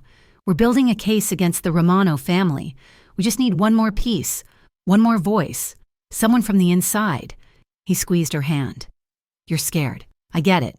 But you can come with me. Right now. We can put you in witness protection. A new life. A real one. No more running. All you have to do is cooperate. Just tell us what you know. Tell us what you've seen. Help me put him away. Anna, help me help you." She looked at his hand on hers, at his clear, earnest eyes. He was lying. She could see it. She had learned to spot the lie. He wasn't offering protection. He was offering a different cage. He didn't want to save her. He wanted to own her. He wanted to be the one to put her in a box. And he was using his badge to do it. But he had just given her something. Information. A task force. He was working an angle. I'm scared," she whispered, playing the part he expected. "He's powerful." "I know," Evan soothed, his thumb rubbing the back of her hand. "But I'm the police. I can protect you. He can't." "How do I know I can trust you?" she asked, putting a perfect, terrified tremor in her voice. "We'll meet tomorrow," he said, his smile widening. He knew he had her. "Public place, a little cafe, the Gilded Cup on 7th, noon. Just you and me. You tell me what you know. I'll bring the paperwork for protection. Simple." He thought she was the same broken, terrified girl he had pushed around for a year. He was wrong. "Okay," she whispered. "Okay, Evan, I'll be there." He paid for her coffee, drove her to a cheap, pay-by-the-hour motel, and gave her $200. "For tonight," he said. "I'll see you tomorrow." He left, confident. The second his car was gone, Camilla ran to the nearest corner store. She used the cash to buy a cheap, prepaid burner phone. She had one number, the main line for the Bella Terra Trattoria. She had memorized it. She called, her hands shaking. A man answered. "I need to speak to him," she said, her voice frantic. "I need to leave a message for Vincent." "Who is this?" Just tell him Camilla called. Tell him veal marsala, no mushrooms. Tell him. The Gilded Cup, 7th Avenue, noon." She hung up. She didn't know if the message would get to him. She didn't know if he was still looking for her. She had just lit a match. Now she had to wait for the explosion. The next day, at 11:50, she was in the cafe. It was small, bright, and crowded. She sat at a table by the window. As instructed, she was terrified, her heart hammering, but her mind was cold, clear. At noon, Evan walked in. He was smiling, confident. He sat down. "I'm glad you came, Anna," he said. "It's Camila," she said. His smile tightened. "Right." As he started his speech, his "here's how we'll protect you" lies, Camilla's eyes scanned the street, her breath caught. Across the road, parked in a loading zone, was a black sedan. She couldn't see inside, but she knew. He was there. He had received the message. Her gaze shifted, and her blood ran cold. Two men, in ill-fitting suits, were standing near the cafe entrance. They were not cops. They had the same dead-eyed, watchful look as Vincent's men, but they weren't Vincent's. And a block away, another man, watching the black sedan. It was a setup, a trap. Evan was still talking. "A new name, a new city. You'll be safe." She looked at Evan. He was smiling, but his eyes were cold. He wasn't offering protection. He was serving her up. He was using her as bait, probably to make a deal with whoever was really in charge. She had to warn him. She had to warn Vincent. She fumbled for the burner phone in her jacket pocket. Under the table, her fingers shaking, she typed a single message. 2 words. The code they shared. The first words she had ever said to him that mattered. Kitchen exit. She hit send. Across the street. In the sedan. Vincent looked at his phone. The message flashed. Kitchen exit. His gaze, cold and analytical, scanned the street. He saw what she saw. The 2 men at the door. The third man, the overwatch, watching him. This wasn't a simple pickup. This was an ambush. Evan wasn't just a dirty cop. He was a player. And he was using Camilla to draw Vincent out. Vincent looked at the cafe, at her, sitting in the window, a target. He pressed a button on his keychain. A block away, a parked SUV's alarm blared to life, a piercing, obnoxious whoop, whoop, whoop. At the cafe, everyone turned. Evan and his 2 men looked, their heads snapping toward the sound. "What the hell is that?" Evan hissed, annoyed. In that 1 second of distraction, Vincent moved. He was not at the front door. He was where she had told him to be. He burst through the back door of the cafe, the one that led to the kitchen. He was a shadow, a blur of dark, controlled motion. He grabbed Camilla's arm, yanking her out of the booth. "Move!" "Hey!" Evan shouted, his chair scraping as he stood, fumbling for the gun under his jacket. But they were already gone. Vincent dragged her through the hot, clattering kitchen, past shocked cooks, and shoved her out the alley door. He threw her into the passenger seat of the sedan, which was already there, Dante at the wheel. Vincent piled in the back, and the car's tires screamed, burning rubber as it fishtailed out of the alley and disappeared into traffic. It was over in 5 seconds. The ride back to the safe house was a silent, suffocating hell. Camilla was shaking, the adrenaline draining, leaving her cold and sick. Vincent sat in the back, his face a mask of such cold, quiet fury that she couldn't breathe. He didn't look at her. He just stared out the window. They got to the safe house. The guards, tense and alert, opened the doors. Vincent stalked inside. Camilla followed, her legs unsteady. He waited until the heavy front door slammed shut, sealing them in. He turned, and the cold mask was gone, replaced by a blazing, white-hot rage. "What the hell?" he whispered, his voice shaking with a fury she had never heard. "Were you thinking?" She started. "You ran!" he roared, his voice exploding in the concrete room. "You heard Leo, and you ran, straight back to him. Were you going to betray me? Was Leo right all along? Were you going to sell me out?" "No!" she shouted back, her own terror and anger surging. "I ran because of what Leo said. He was right. I'm a weakness. I'm a liability. I ran so I wouldn't be the reason you got killed. The reason I—" He looked at her, his expression incredulous. He stalked toward her, backing her up against the wall. "You think running into an ambush with the man who wants you dead was protecting me? I have spent every minute since you disappeared risking my entire family, my life, turning this city upside down to find you. You're risking nothing," she screamed, her voice breaking, tears of frustration and terror streaming down her face. She slammed her hands against his chest, a useless, frantic gesture. "You're just hiding me. I'm a thing, a stray dog you're protecting. I'm just a piece on your board. I don't know who to trust anymore. You, with your killers and your guns? Or him, with his badge and his lies? What's the difference? You're the same. You're both just trying to lock me in a cage." The accusation hit him like a physical blow. He froze, his rage vanishing, replaced by something dark and wounded. "The same?" he whispered, his voice raw. He grabbed her wrists, his grip like steel, holding her hands against his chest. "You think I am the same as the man who beat you, who hunted you? Prove you're not," she sobbed, her fight dissolving into pure, desperate need. "Prove it." She was the one who moved. She was so full of fear and anger and a desperate, aching longing to feel safe, to feel anything other than scared. She surged up, her free hands grabbing the front of his shirt, and she crashed her mouth against his. It was not a kiss. It was a collision. It was all her rage, all her terror, all her desperate, hopeless gratitude. It was a raw, broken, frantic plea. For a second, he was steel, unmoving, shocked, and then he detonated. A low, guttural sound tore from his throat, and his control shattered. He kissed her back, his mouth devouring hers, his hands releasing her wrists to tangle in her hair, tilting her head back, one arm locking around her waist, crushing her against him. This was not the restrained, questioning kiss on the balcony. This was the storm. This was all the fury from the argument, all the terror from the ambush, all the restrained, possessive longing he had kept locked down for days.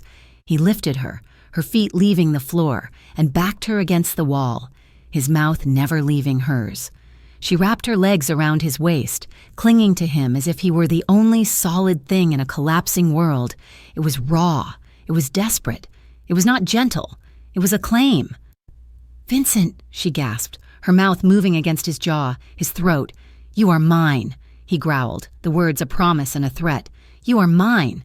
He carried her, his steps fast and sure, from the living room, down the hall, to his room, not hers. He kicked the door shut. He didn't put her down.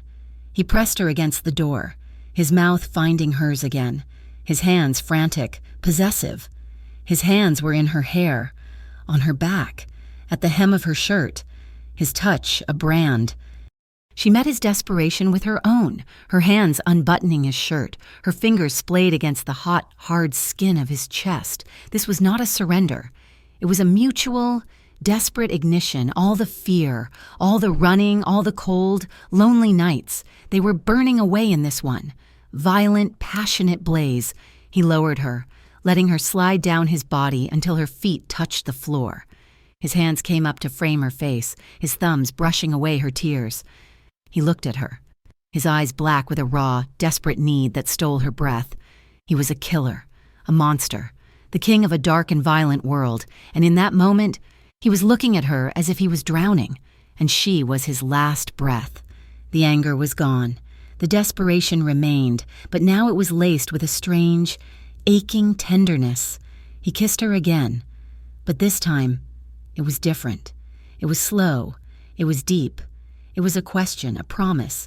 It was all the things he couldn't say. He unfastened the button of her jeans, his fingers brushing the skin of her hip. She shivered. But she did not flinch. She did not pull away. Her hands gripped his shoulders, steadying herself. "Camilla," he whispered, his voice hoarse, his forehead pressed against hers. It was the first time he had said her name with such reverence. He lifted her, and they fell onto the bed, a tangle of limbs and a desperate, shared need. He moved over her, his weight a comfort, a shield. He looked down at her, his gaze intense, searching. He was giving her one last chance to escape, to say no. She met his gaze, her own fear finally, truly, gone. She reached up, her hand cupping his jaw, his 5 o'clock shadow rough against her palm, and she pulled him down. It was raw, and it was honest. It was a desperate, tender collision of two broken people who had found their only sanctuary in the very center of the storm. The morning light that filtered into the safe house bedroom was soft, diffuse, and unfamiliar. For the first time, Camilla woke without a jolt of terror. She was tangled in expensive, high-thread count sheets, her body warm, her limbs heavy with a deep, restorative sleep. She was in his bed. She turned. Vincent was gone. The space beside her, cool. But the indentation on the pillow remained, as did the faint, lingering scent of his skin. The events of the previous night rushed back, the argument, the terror, the collision, the raw, desperate intimacy that had finally broken the tension, that had rebuilt them into something new. She got up, her body sore but whole, and found one of his black t-shirts on the floor. She pulled it on, the soft cotton smelling of him, and padded, barefoot, into the main living area. He was there, standing by the vast window, a mug of coffee in his hand. Already dressed, he was watching the sun burn the mist off the hills. He heard her and turned. His eyes met hers. There was no awkwardness, no regret, just a quiet, intense assessment. He had seen all of her fear, her fight, her scars, and he was still there. "Dante's on his way," he said, his voice a low rumble. "He found Evan Walsh." The name was a splash of ice water. "Is he?" "Alive," Vincent said, a flicker of distaste in his eyes. "Walsh is a coward. He's a dirty cop who got in over his head. He's not a player, he's a pawn. He folded in 10 minutes. "He was working for the Irish?" she asked, walking toward him, wrapping her arms around herself. "He was," Vincent said, "but not just the Irish. He was taking orders from a cutout, a middleman, someone who paid him, very well, to watch you, to wait for you to surface. Someone who wanted you as leverage." He paused, his gaze hardening. "Someone from my family." Camilla's breath caught. "Leo?" Vincent shook his head. "No, Leo is loud, but he's loyal." This was quiet. This was precise. "The man paying Walsh, the man who knew my schedule at Bellaterra. It was Luca." "Luca," she repeated, confused. "I don't know him." "My cousin," Vincent said, his voice flat, devoid of all emotion. "My father's sister's son. He runs my import-export business. He has access. He has my trust. Had..." The word hung, unspoken, in the air. "Luca," Vincent continued, his mind clearly working, piecing it all together. "He's in deep with the Irish, gambling debts. They own him. He was the one who gave them my schedule. He was the one who hired Russo." "And me?" she whispered, her blood running cold. "The recording? The burner phone in my name?" "That was all Luca," Vincent said, his voice a low, lethal growl. "He saw you warn me. He saw the guards take Russo. He knew the hit had failed, and he knew he would be exposed. So he panicked. He found Marco, the man in the follow car, who had also seen you. He killed him, and he staged the evidence. He used the name your ex-fiancé, Walsh, had on file. Camilla Reyes. He knew you were a ghost. He knew you had a past. You were the perfect frame. He could leak the audio, plant the phone, and make me believe the girl I'd just protected was the real traitor. He was trying to save his own skin." He looked at her, and she saw a cold, calculating fury in his eyes. "He underestimated me, and he underestimated you." An hour later, Luca arrived. He had been summoned under the pretense of a family emergency. He walked in, his face a mask of false concern. "Vincent, what is it? What's wrong?" He saw Camilla standing by the fireplace in Vincent's t-shirt, and his eyes widened. just for a fraction of a second. Luca, Vincent said, his voice calm, conversational. He walked over, put a hand on his cousin's shoulder. Thank you for coming. I have a problem. I was hoping you could help me with it. Of course. Vinny, anything, Luca said, his smile strained. I found the traitor, Vincent said. Luca's smile froze. He was sloppy, Vincent continued, his grip on Luca's shoulder tightening, his fingers digging into the muscle. He used a dirty cop to plant a frame. He used a ghost. He thought the girl would so blind me. I wouldn't see the snake right next to me. Vinny, I don't... You leaked the audio, Vincent whispered, his voice dropping to a hiss. You hacked the footage. You killed Marco. You set her up. You set me up. No! Luca tried to pull away, but Vincent's grip was iron. You sold us out, your own blood, for a gambling debt, Vincent growled. Dante and another man stepped out from the hallway, blocking the exit. Luca's face dissolved in terror. Please, he whimpered, collapsing to his knees as Vincent released him. Please, Vinny, they made me. The Irish. They had my family, and I didn't have a choice. You always have a choice, Vincent said, his voice cold as the grave. He stepped back, looking down at his cousin with pure contempt. You chose them, and you chose to frame her. Camilla watched, her heart hammering. This was his world. This was the justice of the shadows. But you're not the one I want, Luca, Vincent said, pulling a chair over and sitting, his legs crossed, the picture of calm. You're just the puppet. You've been feeding them information. But who? Who's pulling your strings? It's not just the Irish. This is too elegant, too personal. Who is it? I can't, Luca sobbed, his face buried in his hands. You can, Vincent said simply, or Dante will make you, and you will wish you were talking to me. Luca looked up, his eyes wild with terror. He looked at Dante, then back at Vincent. He was broken. I don't know the name. I swear it's just a voice. On an earpiece. A woman. A woman. Vincent and Camilla locked eyes. This changed everything. A woman, Vincent repeated, his voice thoughtful. She gives you orders. Yes, Luca said, grasping at the straw. She's the one who wanted the girl. After the hit failed, she was furious. She said the girl was a complication. She wanted to find her. She's the one who told me to plant the evidence. So, Vincent said, leaning forward, she doesn't know we have you. No, Luca said, his voice shaking. I was supposed to check in this afternoon. A slow, cold smile spread across Vincent's face. Good. Then you're going to check in. And you're going to tell her that the frame worked. Tell her I'm distracted, that I'm obsessed with the girl, and tell her that I'm moving her. I'm scared she's going to testify. Luca looked confused. Testify? We're leaking it, Vincent said, standing up. We're going to leak to every low-life informant in this city that Camilla Reyes is being moved by the district attorney, that she's turned state's evidence. We're going to set a trap. And your boss, whoever she is going to take the bait. She's going to try to silence her. He then looked at Camilla. He was not asking. He was planning. But Camilla nodded.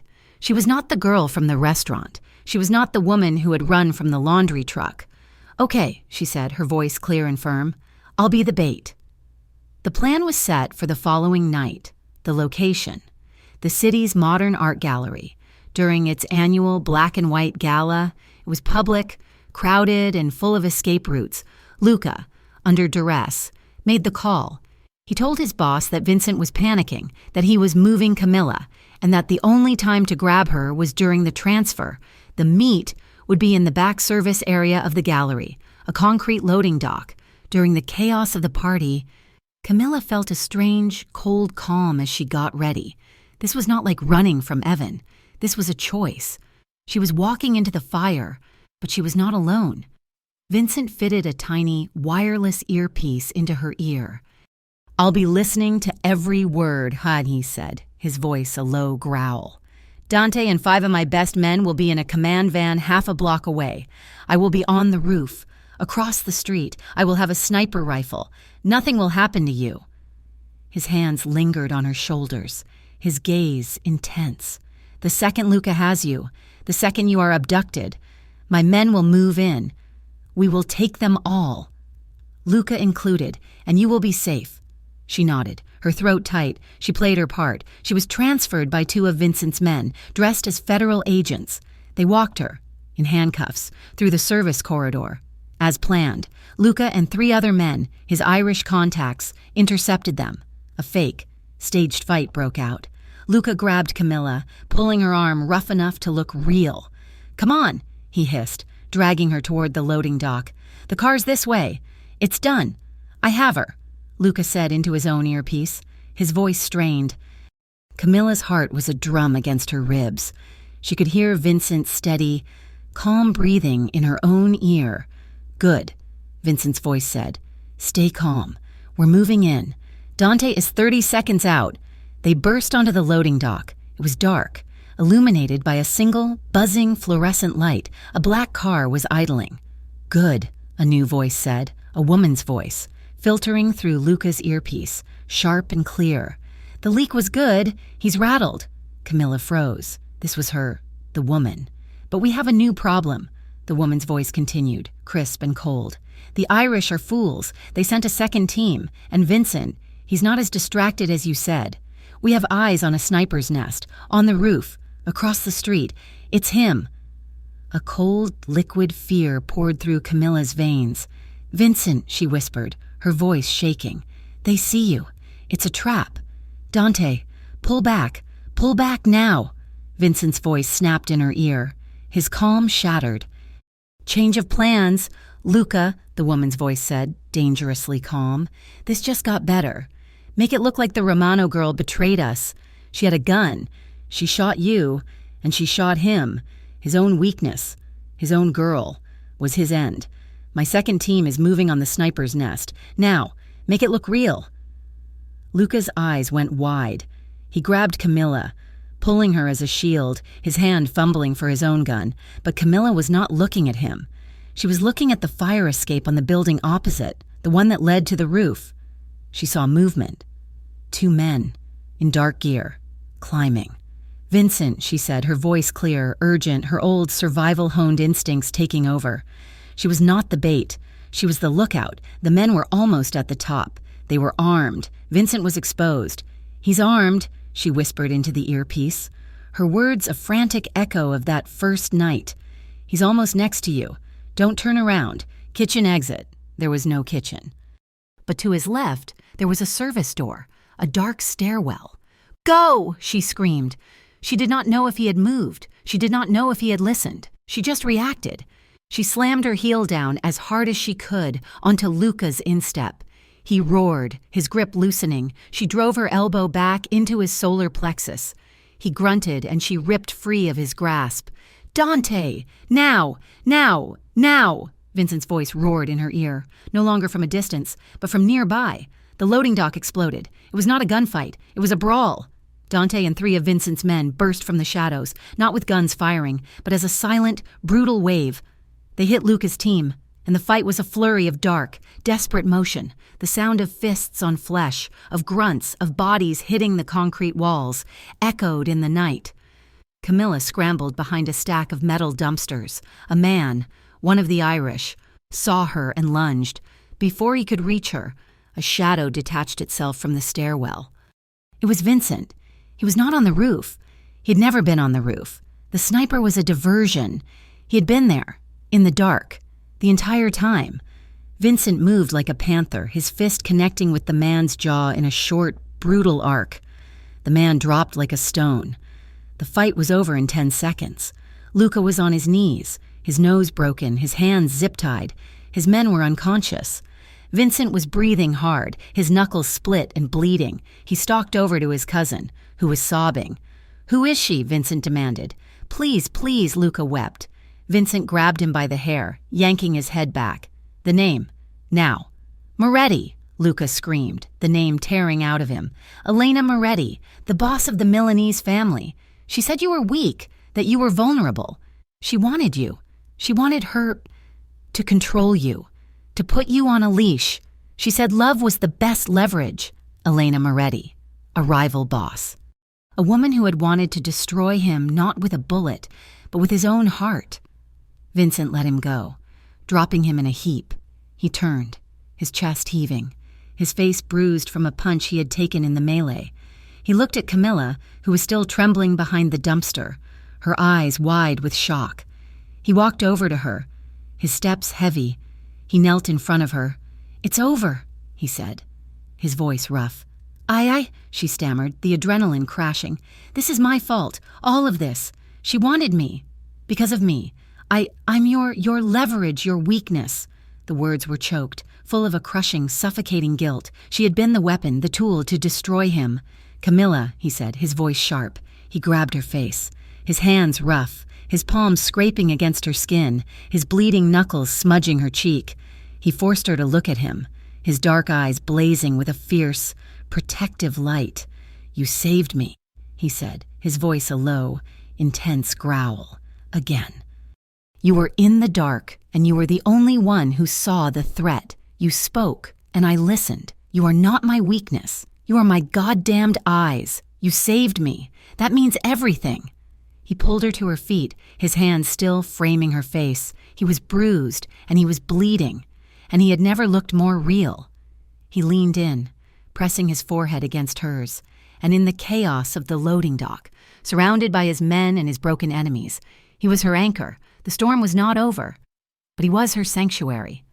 The safe house was silent, wrapped in the gray, pre-dawn light that promised a new day, after the chaos, the fear, and the confession. The night spent in Vincent's arms, even after he had moved to the chair across the room, watching her sleep, had been the most profound, restful peace Camilla had ever known. She had woken up once in the dark, her body tense, and had seen his silhouette by the window, a guardian. She had fallen back asleep, completely safe. That peace was what made the violation so complete. It was 5 a.m. Vincent was in the shower, the sound a distant rush of water. Camilla was in the kitchen, making coffee, wearing his black t-shirt and a pair of drawstring pants. She was humming. The sound of the kitchen door, the heavy service entrance, sliding open on silent, oiled tracks, was the only warning she got. She spun around. 3 figures, dressed in black, tactical gear, faces covered by masks, were already in the room. They moved with a terrifying, silent efficiency. Camilla didn't scream. She grabbed the hot coffee pot and threw it. The man in front grunted as scalding liquid hit his chest, but he didn't stop. She grabbed a knife from the block, but a hand, fast as a snake, seized her wrist, twisting it until she cried out, the sick, popping sound of her thumb dislocating echoing in the kitchen. The knife clattered to the floor. "Quietly," a man's voice hissed. "She wants you alive." She fought. She kicked. She bit. She used every dirty trick she had learned in 2 years of running, but they were professionals. They were prepared. One man grabbed her legs, the other pinned her arms, and a third pressed a sweet, sick-smelling cloth over her mouth and nose. She held her breath, but it was futile. Her lungs burned. She had to gasp. The world dissolved into a black, spinning void. The last thing she felt was a sharp tug at her ear, as one of her small, red garnet earrings, a gift from Vincent, the first gift she had ever accepted, was ripped free in the struggle, falling to the floor. Vincent came out of the bathroom, drying his hair, the peace of the morning still on him. "Camilla?" he called out, the name soft in the quiet house. "Coffee smells." He stopped. The kitchen was empty, but it was not neat. The knife block was overturned. A pot of coffee was shattered on the floor, the dark liquid pooling like blood. And in the center of the room, glinting in the pale light, was a single, small, red earring. His blood did not run cold. It turned to fire. The stillness that fell over him was the most terrifying thing in the world. He did not shout. He did not roar. He walked over, knelt, and picked up the earring. His fingers, gentle, closed around the small, bloody gem. He knew, instinctively, who had done this. Elena Moretti. He put the earring in his pocket, pulled out his phone, and made one call. "Dante," he said, his voice a low, flat line of pure, controlled rage. "She has her. Assemble every man we have. Everyone, go to the armory. I want heavy grade. We are not negotiating." He hung up and walked to his own armory, a hidden room behind his closet. He pulled on a black Kevlar-lined shirt, checking the load on 3 different pistols before holstering them. He grabbed a rifle. His men were gathered in the main room within 20 minutes, an army of 50 men in dark suits, their faces grim. They were no longer restless. They were united. Their boss had been violated. "Elena Moretti," Vincent said, his voice cutting through the silence. "She took Camilla. She thinks this is leverage. She thinks she can use this to put a leash on me. She thinks she can make me weak." He looked at the faces of his men. Leo, Dante, Sal. "She's wrong," he said, his voice a low growl. "This is not a negotiation. This is not a trade. This is a retrieval. She is mine, and I am bringing her back. Burn every asset Moretti has. I want her found. Now." Camilla woke to the smell of dust, velvet, and decay. Her head was pounding, her vision swimming. She was tied to a chair. A single bare bulb work light illuminated the small circle she was in, leaving the rest of the world in an oppressive, cavernous dark. She could hear the drip of water. She was on a stage. "Welcome," a voice said, smooth as silk, laced with amused contempt. Elena Moretti stepped into the light. She was beautiful, dressed in a red couture suit, her dark hair pulled back in a severe, elegant bun. She looked like a queen, and she was smiling. "So," Elena said, circling the chair, "you are the one, the little ghost, the waitress who toppled a family." I don't know what you're talking about," Camilla managed, her mouth dry, her dislocated thumb throbbing with a dull, sickening ache. "Do not play games with me," Elena snapped, her smile vanishing. "I am not your besotted fool. Vincent, I am the one who pulls his strings. I wanted his empire. I planned for a year. The Irish, the frame, Luca, all of it. And you just warned him." She knelt in front of Camilla, her dark eyes glittering. "He killed his cousin for you. He went to war with his own underboss for you. He is tearing his world apart for you. I must admit, I am disappointed." "He's just protecting me." Camilla stalled, her mind racing, her free hand, the one with the good thumb, secretly working at the ropes behind her back. "Protecting you?" Elena laughed, a high, cold sound that echoed in the empty theater. "My dear, he's obsessed with you. Love, it is the most beautiful, most dangerous leverage in the world, and he, the great Vincent Romano, fell for a waitress." Elena stood, brushing dust from her suit. "He will come for you. I'm counting on it. He will offer me anything, his territory, his money, himself, and I will take it all. And then I will kill you right in front of him, just to show him what his weakness cost him." "You're wrong," Camilla said, her voice surprisingly steady. She needed to stall. She needed time. "Am I? You think he's the one who's weak?" Camilla asked, a strange, cold strength filling her.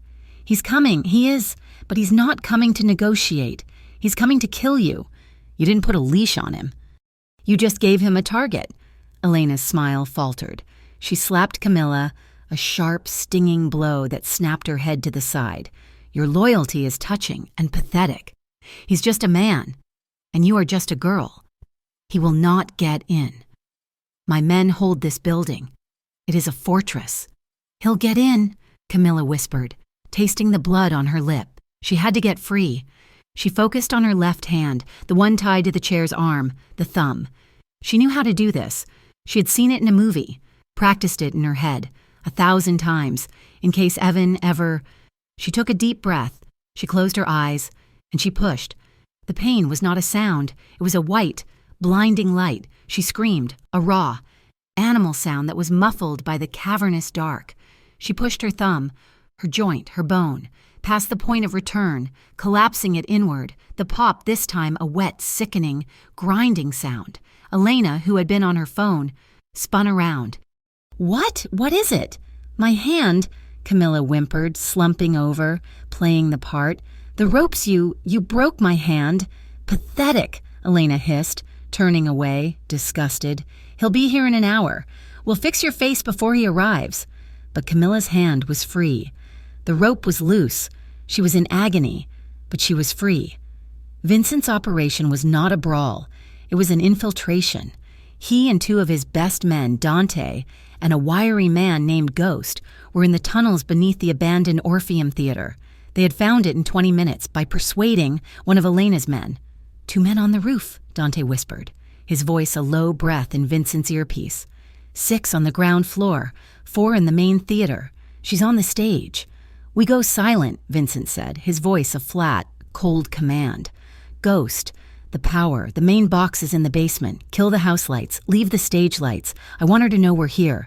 Dante, you're with me. We take backstage. They moved like shadows. 2 men in the boiler room, their throats slit before they could make a sound. 2 more in the ground floor lobby. Their necks snapped. It was brutal, silent and efficient.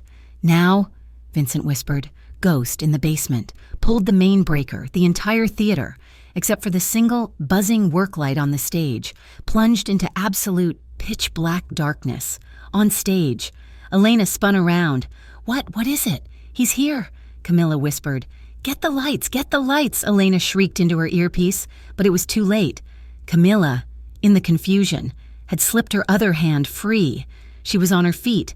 She grabbed the heavy wooden chair she'd been tied to, and with a scream of pure, adrenalized rage, she swung it at the man guarding the stage wing. He went down. She's loose, Elena shouted, pulling her own small, silver pistol. Camilla didn't run. She scrambled. She found a broken, full-length mirror in the dusty dressing room.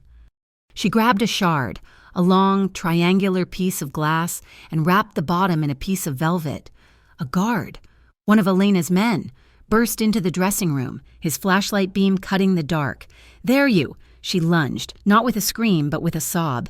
She plunged the glass shard into his neck, a single, desperate, upward thrust. He gurgled, dropping his flashlight, and fell. She stood, trembling, covered in a spray of hot dark.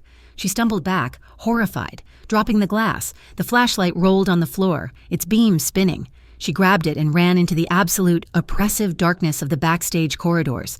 She was lost. It was a maze of ropes, sandbags, and old, dusty sets. "Vincent," she whispered, her voice a terrified, small sound. "Vincent!" She was crying, her dislocated thumb a screaming, agonizing throb, her hand slick. "Camilla." The voice was a low growl, right behind her. She spun, the flashlight beam finding him. He was there, a dark shadow against the black, his face smudged, his pistol raised. "Vincent," she sobbed, and she fell into him. He caught her, his arms like steel, crushing her to him. For 1 second, one single, breathtaking second, he just held her, his face buried in her hair, breathing her in. "You're hurt," he growled, feeling the blood. "It's not mine," she whispered, her voice shaking. I know," he said, his voice rough with a pride and a horror that was choking him. "I know, you're safe." "No," a voice said, cold and clear. A spotlight from the high catwalk slammed on, pinning them. Elena stood on the edge of the stage, her red suit a splash of blood in the light. She had Camilla's wrist, her gun pressed to Camilla's temple. She had come from behind. "Drop it, Vincent," Elena commanded. "Drop the gun, or she dies right here." Dante from the shadows. "Boss, I have a—" "No," Vincent said, his voice calm. He looked at Elena. He looked at Camilla, her eyes wide with terror. He slowly, deliberately, placed his pistol on the dusty stage floor and kicked it away. He raised his hands. "Good," Elena smiled. "You see, love. It's the perfect leash." "Let her go," Vincent said, taking a step toward them. "Take me. This is between us. She's just a waitress. She's nothing. Let her walk out of here, and I'm yours. My family, my money, my life, it's all yours." Camilla's heart broke. He was offering himself. Elena laughed. "You say she's nothing, but you offer me everything? You really are a fool. I told you, I don't want you. I want to break you, and I will do it by breaking your toy." She cocked the hammer, the click echoing in the vast, silent theater. "No," Camilla whispered. She was trembling, her entire body shaking, but she was looking at Vincent. He was looking at her. His eyes were not scared. They were waiting. Camilla still had the flashlight, and in her pocket, she still had her other earring. The one that hadn't been ripped out, her good hand, the one that wasn't broken, was clutching it, "Look at him," Elena hissed in her ear. "Watch him die, knowing he couldn't save you." Elena started to shift the gun from Camilla's head toward Vincent. "Now." Vincent mouthed in the dark. Camilla didn't think.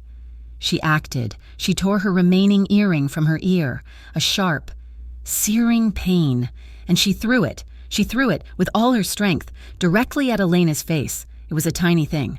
A flash of red, a glint of gold, but it was a movement, a distraction.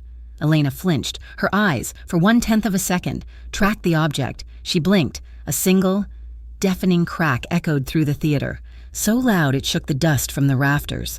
Elena's body went stiff. Her hand, the one holding the gun, spasmed and went limp.